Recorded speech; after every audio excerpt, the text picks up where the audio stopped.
जय हिंद छात्रों, न्यू सृजन एकेडमी में आपका स्वागत है। आज की क्लास में हाजिर हूँ फिर मैं 20 प्रश्नों को लेकर के, और आप मेरे साथ सॉल्व करें। आपके देखें कितने प्रश्न सही हो रहे हैं। पहला प्रश्न है, पृथ्वी का पर्यायवाची शब्द है। ऑप्शंस हैं आपके रत्नगर्भा, हिरण्यगर्भा, वसुमती, स्वर्णमयी। पृथ्वी का पर्यायवाची शब्द आपको पहचानना है, और ऑप्शंस ऐसे हैं कि जिसमें आप बिल्कुल कंफ्यूज हो जाएंगे। तो आपका ऑप्शन पहला सही हो जाएगा, रत्नगर्भा। अगले प्रश्न को देखेंगे। अगला प्रश्न है, कृदंत प्रत्यय का उदाहरण है। यहाँ पर देखेंगे, कृदंत प्रत्यय का उदाहरण बताना है आपको। ऑप्शंस हैं आपके रंगीला, दुधारू, ईर्ष्यालु, बिकाऊ। तो आपका जो रंगीला है, यह जो है कृदंत नहीं होगा, क्योंकि जो शब्द जो है प्रत्यय देखा जाए तो प्रत्यय जो है दो प्रकार के होते हैं। प्रत्यय का काम होता है कि किसी भी शब्दांश के पीछे लगते हैं। मतलब किसी भी शब्द के ऐसे शब्दांश होते हैं जो भी शब्द के पीछे लगते हैं, और किसी भी शब्द के पीछे लग करके उस शब्द में परिवर्तन कर देते हैं। और ये दो प्रकार के होते हैं। एक तो होते हैं आपके कृत प्रत्यय, और दूसरा होता है आपका तद्धित। जो तद्धित प्रत्यय होता है, यह जो है संज्ञा, सर्वनाम, विशेषण आदि में जो के अंत में यानी पीछे जो शब्दांश लगते हैं उसमें वो जो है आपका तद्धित होता है। और ये जो है क्रिया वाले शब्दों के पीछे। तो अब यहाँ पे पहचानना है कि इसमें क्रिया क्या है। रंग से रंगीला हुआ तो ये तो विशेषण से हुआ, दूध से दुधारू तो ये तो संज्ञा से हो रहा है, ईर्ष्या ये तो भाववाचक की संज्ञा से हो रहा है, तो बिकना ये जो है देखिए कार्य हो रहा है। तो इसलिए जो है जो कृत प्रत्यय हैं यही जो है आपके कृदंत भी कहलाते हैं। तो ध्यान देंगे आप, आपका ऑप्शन जो है चौथा सही हो जाएगा। आगे हम देखेंगे अगले प्रश्न को। अगला प्रश्न है, प्रख्यात में उपसर्ग है। प्रख्यात जो शब्द है इसमें आपको उपसर्ग को पहचानना है। उपसर्ग वे शब्दांश होते हैं, वे शब्दांश, अगर इसकी परिभाषा की बात करें उपसर्ग के, तो उपसर्ग वे शब्दांश हैं जो किसी भी शब्द के आगे लगकर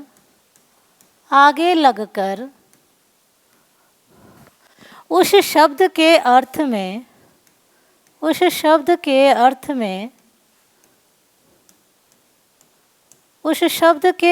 में परिवर्तन कर देते हैं।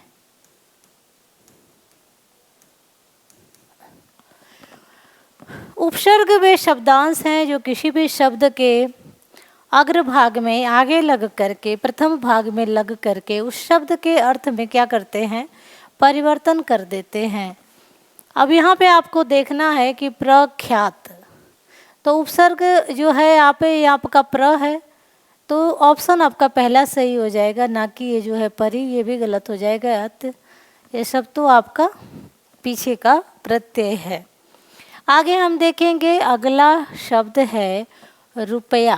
तो यहाँ पे रुपया हो गया है, यह गलत है, यह होना चाहिए रुपया। शुद्ध शब्द अगर शुद्धि में आपसे पूछा जाए तो रुपया जो है ये आपका इस तरह से लिखा जाएगा, ना कि ऐसे, ये गलत है। अगर आपको रुई लिखना है तो उसमें जो है आपका ये बड़ा ऊ लगेगा। इस पर ध्यान देंगे, ये बड़ा है और ये जो है छोटा है, ये ध्यान देना है ऊ की मात्रा। तो यहाँ पे ये आपका शुद्ध रूप है। ऑप्शंस है आपके रुपया, रुपये। तो ऑप्शन जो है आपका चौथा सही हो जाएगा, रुपए, रुपया का बहुवचन रुपए होता है। अगला प्रश्न है, लोटा शब्द का पर्यायवाची शब्द पहचानना है आपको। ऑप्शंस हैं आपके लुटिया, लोटिया, लोटी, लोटी। काफ़ी कंफ्यूजन भरा है यह जो ऑप्शंस जो है, ये तो दोनों कट जाएंगे, लेकिन इनमें दोनों में जो है आपको कंफ्यूजन है कि कौन सा आपका सही होगा। तो आपका लुटिया सही हो जाएगा, पहला ऑप्शन सही हो जाएगा। आगे हम देखेंगे, अगला प्रश्न है, दुख में संज्ञा है। संज्ञा जो होती है मुख्य रूप से 3 प्रकार की होती है, और जो संज्ञा होती है, संज्ञा के अर्थ की बात करें तो संज्ञा जो है नाम होती है। नाम जो है किसी व्यक्ति का हो सकता है, कोई भी वस्तु हो सकती है, कोई भी स्थान हो सकता है, या जो मनुष्य के अंदर जो भाव होते हैं वे सारे जो है, जिनका भी जो भी नाम लिया जाता है वे सारे इसके अंतर्गत आते हैं, वे सारे इसके अंतर्गत आते हैं। तो अब देखेंगे दुख जो है क्या है, एक तरह से भाव है। अब देखेंगे तो ऑप्शंस हैं आपके व्यक्तिवाचक संज्ञा, जातिवाचक संज्ञा, भाववाचक संज्ञा, द्रव्यवाचक संज्ञा। देखा जाए तो संज्ञा 3 प्रकार की होती है।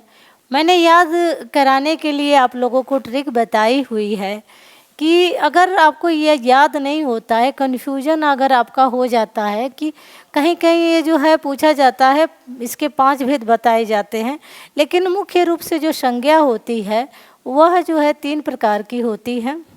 जैसे कोई व्यक्ति है, व्यक्ति का नाम हो गया तो व्यक्तिवाचक संज्ञा, व्यक्तिवाचक संज्ञा।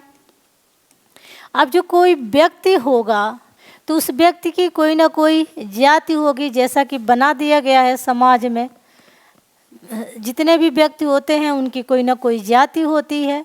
तो जब कोई व्यक्ति होगा तो उसकी जातिवाचक जाति भी आएगी, तो जाति से हम क्या निकाल देंगे, जातिवाचक संज्ञा निकाल देंगे। जब जातिवाचक संज्ञा निकल गई यानी व्यक्ति आ गया, व्यक्ति की जाति आ गई, तो फिर व्यक्ति का जो है, कोई भी व्यक्ति जो है वो बिना इमोशन के, बिना भाव के नहीं है। तो उसके अंदर जो भी इमोशन आ रहे हैं, जैसे वो बचपन में है, वो जवानी में है या बुढ़ापे में है, वो हंस रहा है, वो रो रहा है या गा रहा है, जितने भी भाव हैं तो वो भाववाचक संज्ञा में आ जाएंगे। तो जब भाव प्रदर्शित करेगा तो भाववाचक संज्ञा आ गई। तो भाववाचक संज्ञा आ गई तो अब जो है फंसेगा कि 2 संज्ञाएं तो और भी आती हैं। तो जो 2 और संज्ञाएं आती हैं वो इसमें से निकलती हैं, जाति में से, जाति में से निकलती हैं। अब जाति में जो है समूह हो सकता है, समूहवाचक, यानी कि जाति के अंतर्गत जो भी सामग्री आएगी, जो भी लोग आएंगे वे जो है समूह में हो सकते हैं, तो चौथा हम इसे कर लेंगे। और 5वां जो है हो सकता है कि वह द्रव्य फॉर्म में होंगे, जिन्हें काउंट न किया जा सके, जिन्हें जिसे मापा जा सकता है। जैसे आपका इसमें जो है आपका चावल आ जाएगा, पानी आ जाएगा, द्रव्य में सोना आ जाएगा, जो जितनी भी है धातुएं हैं वो जो है आपकी इसमें आ जाएंगी द्रव्यवाचक में। समूहवाचक में जैसे बाजार है, कोई क्रिकेट की टीम है, कोई फुटबॉल की टीम है, चाबी का गुच्छा है, ऐसे जो शब्द होते हैं वह समूह में आ जाएंगे। व्यक्तिवाचक में जैसे कोई, जैसे हिमालय पर्वत है, हिमालय नाम है, या कोई नाम है किसी व्यक्ति का, जैसे मोहन है, राम है, तो ये सारे व्यक्तिवाचक के अंतर्गत आएंगे। जातिवाचक की बात करें तो जैसे नदी है, तो नदी की बात हो रही है तो सारी नदियों की बात हो रही है। अगर किसी अध्यापक की बात हो रही है तो सारे अध्यापकों की बात ही हो रही है। जैसे मेज़ की बात हुई तो सारे मेज़ उसमें, मतलब सारे मेज़ आ जाएंगे। तो इस तरह से एक तरह के जो समान होंगे, जो व्यक्ति होंगे, जो जैसे इसमें रिलेशन आपका जो है मामा, नानी, चाचा, ये सारे लोग जो है किस में आएंगे, जातिवाचक में आएंगे। भाववाचक में मैंने बता दिया जो है इसमें जितने भी जवानी के, बुढ़ापे के, हंसने के, रोने गाने के जो भी भाव होते हैं वो भाववाचक संज्ञा के अंतर्गत आते हैं। अब यहाँ पे हमें पहचानना है कि दुख, दुख तो क्या हुआ, इमोशन हुआ, भाव हुआ, तो आराम से हम ऑप्शन तीसरा सही कर लेंगे, भाववाचक संज्ञा। आगे हम देखेंगे, अगला प्रश्न है तथैव शब्द का उदाहरण है। ऑप्शन है आपके दीर्घ संधि, गुण संधि, अयादि संधि, वृद्धि संधि। तथैव शब्द में से आपको, इस तथैव शब्द में से आपको संधि को बाहर करना है।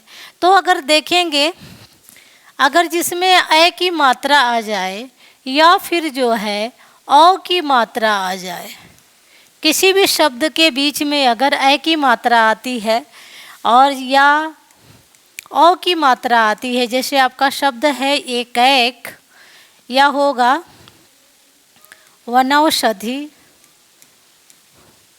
वनौषधि, इस तरह के जो शब्द हैं वे जो है किस में आएंगे, वृद्धि में आएंगे। जो दीर्घ है इसमें जो है बीच में आपका जो है किसी भी शब्द के बीच में दीर्घ आ की मात्रा होगी या दीर्घ ऊ की मात्रा होगी या फिर जो है दीर्घ ई की मात्रा होगी। गुण की संधि की बात करें तो इसमें जो है आपका ये और वो जो है बीच में आएगा शब्दों के। अगर अयादि की बात करें तो अयादि में जो है शब्दों के बीच में आपको अय दिखाई देगा या फिर आय दिखाई देगा, फिर या तो आपका अव दिखाई देगा या फिर जो है आव दिखाई देगा या फिर औ की मात्रा औ दिखा देंगे, औ इस तरह से आऊ आ जाएगा। तो ये जो है अगर बीच में आ रहे हैं तो ये जो है अयादि संधि को प्रदर्शित करेंगे। जैसे ये देखेंगे तो इस तरह से नयन जो शब्द होता है, नयन हुआ, पवन हुआ, पावक हुआ, इस तरह के, जैसे भावन हुआ, भावन, भवन हुआ, इस तरह के जो शब्द होते हैं ये सारे जो है किस में आते हैं, अयादि संधि के अंतर्गत आते हैं। यहाँ पे हमें जो है पहचान लेना है वृद्धि संधि। यहाँ पे देखेंगे तो वृद्धि हो रही है, मात्राओं की क्या हो रही है, वृद्धि हो रही है, इससे हम पहचान लेंगे वृद्धि संधि को। आगे हम देखेंगे, अगला प्रश्न है इनमें कौन स्वर संधि का उदाहरण है। इनमें से कौन है जो किसका उदाहरण है, स्वर संधि का उदाहरण है। ऑप्शंस हैं आपके संयोग, मनोहर, नमस्कार, पवन। तोड़ के देखते हैं। अगर हम संयोग ऑप्शन को अगर हम तोड़ते हैं तो ये टूटेगा, तो यहाँ पे आ जाएगा सम प्लस योग। अगर सम प्लस योग आया तो फिर जो है यह किसका उदाहरण है, यह तो जो है व्यंजन संधि का उदाहरण है। यदि व्यंजन के बाद जो है, व्यंजन के बाद स्वर आए या फिर व्यंजन आए तो फिर वहाँ पे क्या होती है, व्यंजन संधि होती है। मनोहर को अगर हम तोड़ते हैं तो मनोहर टूटेगा तो आपका आएगा मनः प्लस हर। तो मनः प्लस हर अगर ये टूट गया तो फिर जो है यहाँ पे देखेंगे तो ये आपका दिखाई दे रहा है विसर्ग को, तो ये जो है विसर्ग संधि का उदाहरण है। विसर्ग संधि इसमें दिखाई दे रही है। विसर्ग संधि में जो है विसर्ग के बाद स्वर या व्यंजन आता है तो फिर वहाँ पे जो है विसर्ग संधि होती है। अगर हम इसे तोड़ते हैं नमस्कार को तो नमः प्लस कार, नमः प्लस कार को हम तोड़ेंगे तो जो है यहाँ पे भी विसर्ग संधि का उदाहरण दिखाई देगा। तो ऑप्शन आपका पहला बचेगा। इसको अगर हम तोड़ेंगे तो आपका होगा पो प्लस अन। पो प्लस अन तोड़ेंगे, इसमें से आपका निकलेगा वो और इसमें से आपका निकलेगा अ। यानी कि ओ के बाद जब यदि अ आएगा तो दोनों का जब मेल होगा तो फिर ये हो जाएगा आपका आय। मैंने बताया था कि बीच में जो है आय वगैरह आए तो ये जो है अयादि संधि का उदाहरण है और यह जो है स्वर संधि के अंतर्गत आता है। आगे हम देखेंगे, अगला प्रश्न देखेंगे। अगला प्रश्न है फूल शब्द का उदाहरण है। फूल शब्द का उदाहरण है, फूल शब्द उदाहरण है, किसका उदाहरण है? व्यक्तिवाचक संज्ञा का, भाववाचक संज्ञा का, जातिवाचक संज्ञा का या समूहवाचक संज्ञा का। तो अभी मैंने बताई थी संज्ञा, तो व्यक्तिवाचक जो है इसमें नहीं आएगा, ये तो कट हो गया कि किसी व्यक्ति का नाम नहीं है। अगर फूल की बात की जा रही है, किसी भी फूल की बात की जा रही है, तो जितने भी फूल हैं ना, सबकी बात की जा रही है। जितने भी फूल हैं सब फूलों की बात हो गई। तो जब सारे फूलों की बात हो गई तो फिर यहाँ से क्या निकल के आई? जातिवाचक संज्ञा निकल कर के आ गई। अगर हम आम की बात करें, अगर हम ये सारे आम की बात करें, तो ये जो है सारा आम जो है, अगर आम शब्द है तो ये जो है जातिवाचक संज्ञा का उदाहरण है, जातिवाचक का है। लेकिन अगर इस आम का नाम हमने लिख दिया लंगड़ा, लंगड़ा अगर हमने नाम लिख दिया, तो जब लंगड़ा नाम इस आम का नाम पड़ गया तो फिर यह जो है व्यक्तिवाचक का उदाहरण हो जाएगा, व्यक्तिवाचक संज्ञा का उदाहरण हो जाएगा। उम्मीद है कि आपको समझ में आ रहा होगा। तो इस हिसाब से जो फूल शब्द है यह जो है जातिवाचक संज्ञा का उदाहरण है। आगे हम देखेंगे, अगला प्रश्न है बेईमानी में संज्ञा है। अब बेईमानी में संज्ञा को पहचानना, ऑप्शन आपके हैं भाववाचक, जातिवाचक, व्यक्तिवाचक, द्रव्यवाचक। व्यक्ति के अंदर अच्छाई है, बुराई है, बेईमानी है, हंसने का भाव है, रोने का भाव है, तो ये सारे किस में आएंगे? भाववाचक संज्ञा के अंतर्गत आएंगे। ये बेईमानी क्या हो गया? भाववाचक संज्ञा के अंतर्गत आएगा। अगला प्रश्न है अयादी संधि का उदाहरण है। यहाँ पर जो है आपको अयादी संधि, जो कि पांचवा जो है प्रकार होता है स्वर संधि का, और इसका जो है उदाहरण इसमें से आपको निकालना है। ऑप्शंस हैं आपके भावुक, गणेश, महेश और नदीस। तो पहले वाले को अगर हम तोड़ेंगे तो पहला वाला हो जाएगा भौ प्लस उक, भौ प्लस उक हो जाएगा। तो इस हिसाब से अगर इसमें से हम औ निकाल देंगे और इसमें से ऊ, तो ये जो है आपका यहाँ से निकलेगा आऊ। आऊ निकल गया। यहाँ बचा हुआ टुकड़ा भ है, यहाँ पे बचा हुआ टुकड़ा क है। भ को जब आने सहारा दिया तो भा हो गया, ऊ हमने यहाँ लिख लिया और क बचा हुआ टुकड़े को जोड़ दिया, शब्द आपका भावुक बन करके तैयार हो गया। तो यह किसका उदाहरण है? ये जो है अयादी संधि का उदाहरण है। यही पहला ऑप्शन सही हो जाएगा। अगर गणेश की बात करेंगे तो इसको हम तोड़ेंगे तो गढ़ प्लस ईस होगा, गढ़ प्लस ईस। तो यहाँ पर जो है गढ़ प्लस ईस आ रहा है, तो यह जो है आपका जो है गुण संधि का उदाहरण है, गुण संधि का उदाहरण है, गुण संधि के अंतर्गत आ रहा है।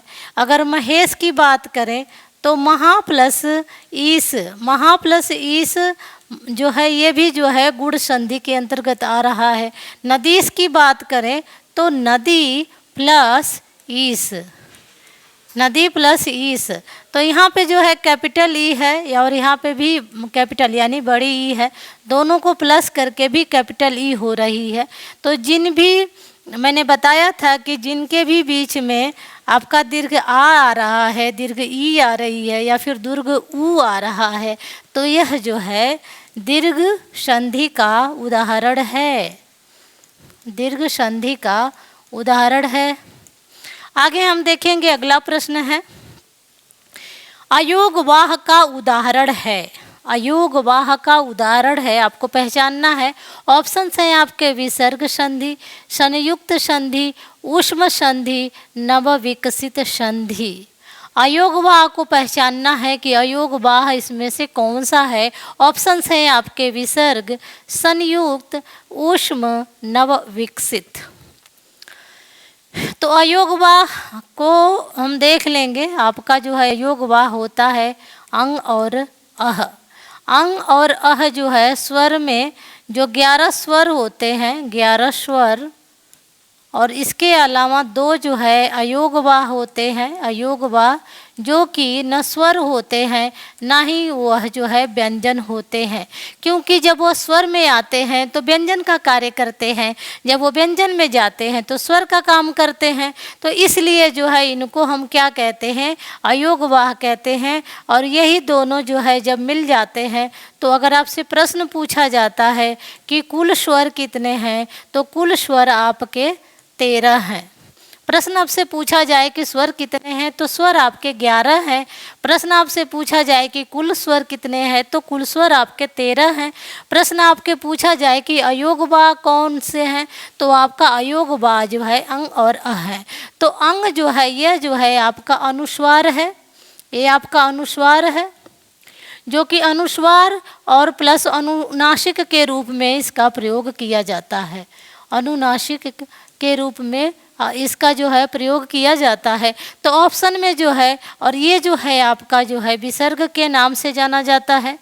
तो ऑप्शन में अगर यहाँ पे विसर्ग दिखाई दे रहा है तो ये ऑप्शन आपका पहला सही हो जाएगा, लेकिन हो सकता है कि विसर्ग की जगह आपको अनुस्वार दिखाई दे या फिर जो है अनुनासिक दिखाई दे, तो फिर आपको जो है अनुस्वार को भी सही करना होगा। अगर अनुनासिक आएगा तो इसको भी सही करना होगा। उम्मीद है कि आपको यह जो है समझ में आ गया होगा।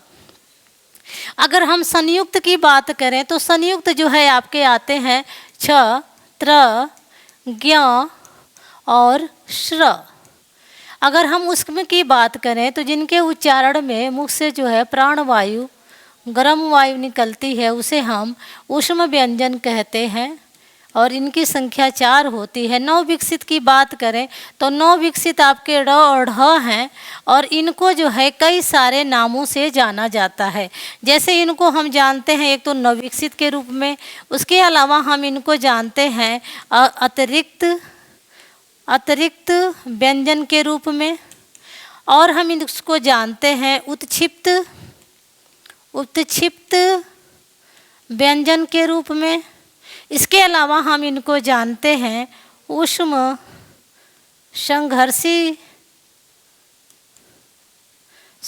संघर्षी नहीं, हम इनको कहेंगे,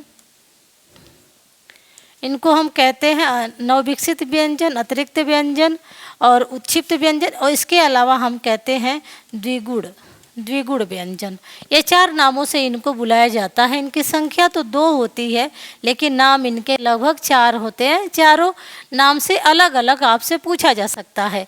आगे हम देखेंगे, अगला प्रश्न है पुल्लिंग शब्द का उदाहरण है। पुल्लिंग शब्द का उदाहरण आपको पहचानना है। पुल्लिंग शब्द का उदाहरण है, यहाँ पे देखेंगे तो शिक्षिका, पानी, नदी, पाठशाला। तो अगर हम इसको जो है पहचानना है, लिंग को, पुल्लिंग और स्त्रीलिंग को पहचानना है, तो अगर हम वाक्य बनाएंगे तो हमने शिक्षिका स्कूल जाती हैं या पढ़ाती हैं, कुछ भी हम बना सकते हैं। पानी बह रही है या रहा है, तो रहा है, बह रहा है। तो जब रहा है आ गया यहाँ पे, तो यही हमें पहचान में आ गया, जो पानी है यही जो है पुल्लिंग शब्द का उदाहरण है। नदी जो है बहता नहीं है, नदी बहती है। पाठशाला में हम क्या करते हैं, पाठशाला खुलता नहीं है, पाठशाला खुलती है। तो आगे हम देखेंगे अगला प्रश्न, बेटा शब्द का बहुवचन आपको पहचानना है। बेटा शब्द यहाँ दिया हुआ है, इसका आपको बहुवचन ही इसमें पहचानना है। ऑप्शंस हैं आपके बेटों, बेटे, बेटा, बेटो। बेटों, बेटे, बेटा, बेटो, इसमें से जो है बेटा का बहुवचन आपको पहचानना है। आसान सा है, ये बेटे हो जाएगा। आगे हम देखेंगे हिंदी भाषा की लिपि। आसान सा सवाल है, बार बार परीक्षाओं में आपसे पूछा जाता है। तो जो है पहला ऑप्शन है देवनागरी, गुरुमुखी, ब्राह्मी, अरेबिक। तो गुरुमुखी जो है किसकी है, पंजाबी की है, और जो देवनागरी है जो है वह हिंदी भाषा की लिपि है। आगे हम देखेंगे अगला प्रश्न है, भारतीय का पर्यायवाची शब्द है भारतीय शब्द का पर्यायवाची शब्द है। यहाँ पे पर्यायवाची न हो करके इसका बहुवचन बताना होगा आपको। भारतीय का बहुवचन है। ऑप्शन आपका जो है इसमें पहला वाला सही हो जाएगा, भारतीयों। आगे हम देखेंगे, अगला प्रश्न है मिठास शब्द का में वचन है। मिठास शब्द में क्या पहचानना है? वचन पहचानना है। यह जो है एक वचन है, बहुवचन है, या फिर दोनों है, फिर या कोई नहीं है। तो मिठास जो है आपका एक वचन हो जाएगा। आगे हम देखेंगे, अगला प्रश्न है गोदान रचना है। गोदान किसकी रचना है? कबीरदास की रचना है, या फिर जयशंकर प्रसाद की रचना है, या फिर प्रेमचंद की रचना है, या फिर जो है यह मैथिली शरण की रचना है। तो गोदान जो है काफ़ी पॉपुलर जो है उपन्यास है, या मुंशी प्रेमचंद्र का जो है उपन्यास है। अगला प्रश्न है निम्न में से स्वर नहीं है। इसमें से एक जो है स्वर नहीं है, बाकी तीन जो है आपके स्वर हैं। अ, आ, बड़ी, इया। तो जो इया है ना, ये जो है आपका आता है च, छ, ज, झ और इया। तो ये जो है व्यंजन है, ना कि जो है स्वर। आगे हम देखेंगे, अगला प्रश्न है कंठय वर्ण हैं। यहाँ इसमें जो है आपको कंठय वर्ण को पहचानना है। क, ख, ग, घ, अंग, ट, ठ, ड, ढ, अड़, प, फ, ब, भ, म, च, छ, ज, झ, इया।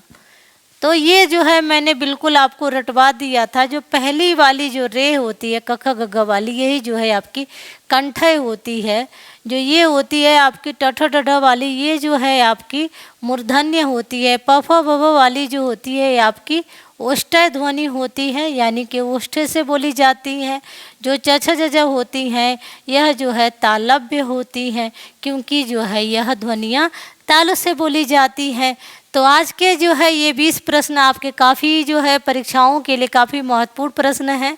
उम्मीद है कि आपके जो है परीक्षाओं में ये काम आएंगे, और आपको आज का लेक्चर भी जो है पसंद आया होगा। चैनल को सब्सक्राइब कर दें, लाइक कर दें, मित्रों में शेयर कर दें। Thank you students.